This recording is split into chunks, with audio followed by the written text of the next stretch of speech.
أعوذ بالله من الشيطان الرجيم. بسم الله الرحمن الرحيم. Welcome. You know, when most of us think of the poet Rumi, we immediately think of his beautiful, world-famous verses on love, right? But what if that's only part of the picture? Today, we're going to look at Rumi through a completely different lens, thanks to the amazing scholarship of Muhammad Rustam.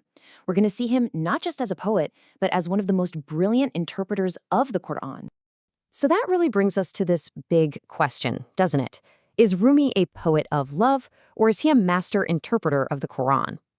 Well, the thing is, while we might see him mostly as a love poet today, back in the pre-modern Islamic world, he was seen as so much more. He was considered a guide, someone whose poetry was like a key, unlocking the deepest secrets of the Quran. And listen, this wasn't just some nice little compliment people gave him.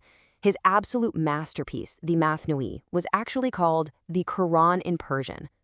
Think about that for a second. That title alone tells you everything about how deeply connected his work was to the Holy Book. And really, it sets the perfect stage for what we're about to get into.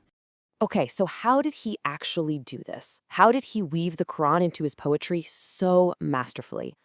Well, to really get a feel for his genius, let's zoom in on one specific story from the Quran that he interprets in this incredible way. It's the story of the people of the cave, or as they're known in Arabic, the Ashab al-Kahf.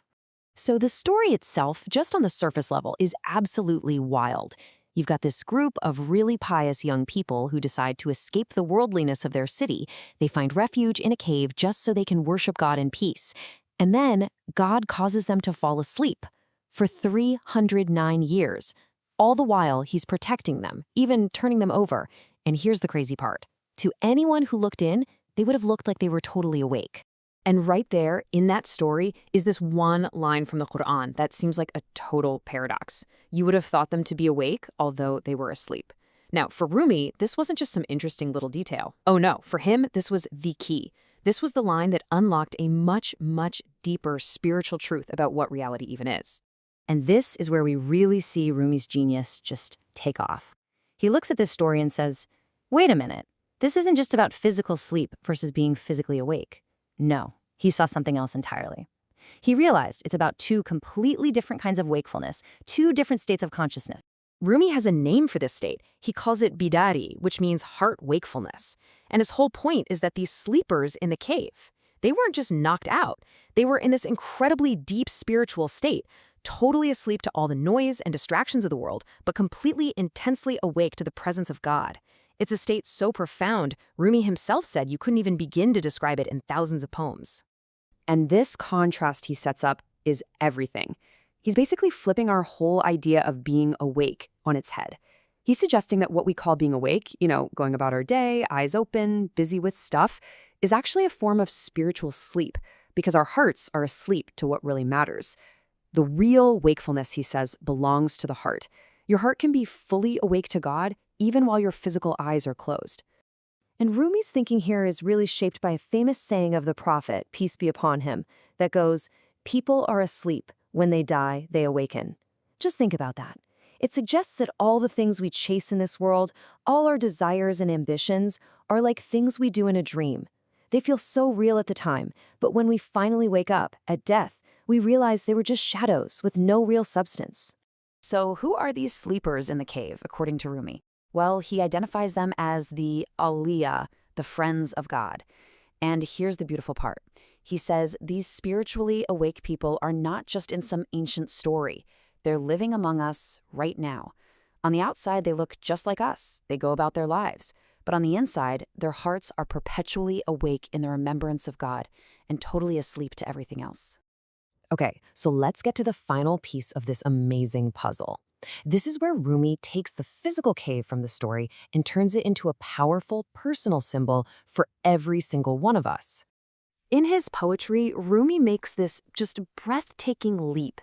He says the cave isn't just a hideout. No, the cave is the dwelling place of the friend, meaning God.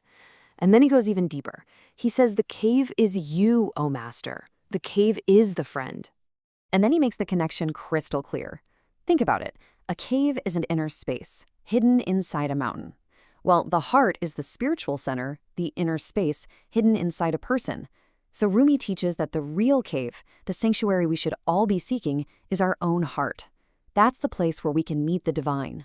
And to really drive this point home, Rumi brings in another powerful image from the Quran, the Yari Ghar, the friend of the cave.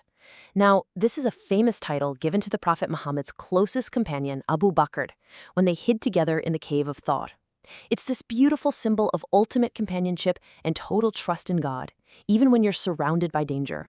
And with that image in mind, Rumi gives us a direct call to action. It's a personal invitation. He's inviting every single one of us to become a friend of the cave. He's saying, hurry, flee from the enemies of your own ego, from the distractions of the world, and come. Enter the cave, enter the sanctuary of your own heart, because that's where the friend is waiting for you. All right, so we've just seen this Quranic story through Rumi's incredible eyes. What's the big takeaway here? What are we supposed to do with all this? Ultimately, what Rumi does here is just so profound.